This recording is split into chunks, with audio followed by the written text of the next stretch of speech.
शायद एक दो दिन में ये इलेक्शन कमीशन ऑफ इंडिया ऐलान कर लेगा कि अब पार्लिमानी चुनाव और असेंबली चुनाव क्या एक साथ होने वाले हैं। हमारे नुक्ते निगाह के मुताबिक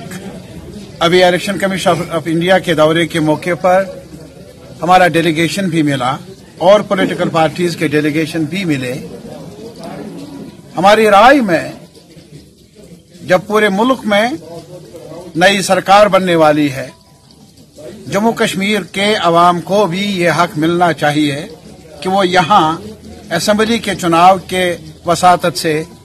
अपने नुमाइंदों का इंतखाब करें और नई सरकार बनाए। जम्मू कश्मीर में काफी मामलात हैं जो इल्तिवा में पड़े हैं।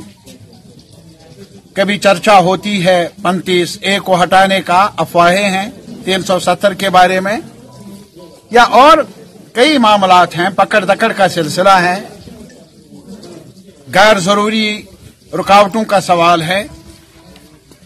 और ये सारे मामलात जो हैं रोजमर्रा जिंदगी के मसाइल के साथ साथ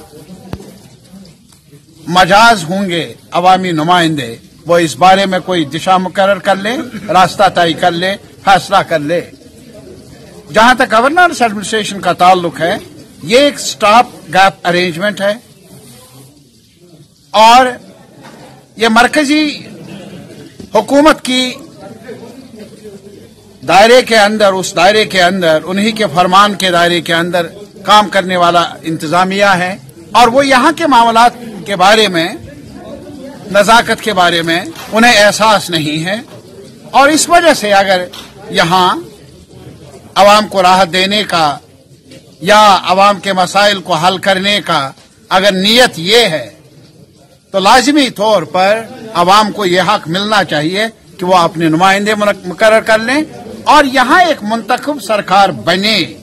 ताकि यहाँ के मसाइल जो इल्तिवा में पड़े हैं पिछले 9 महीनों से,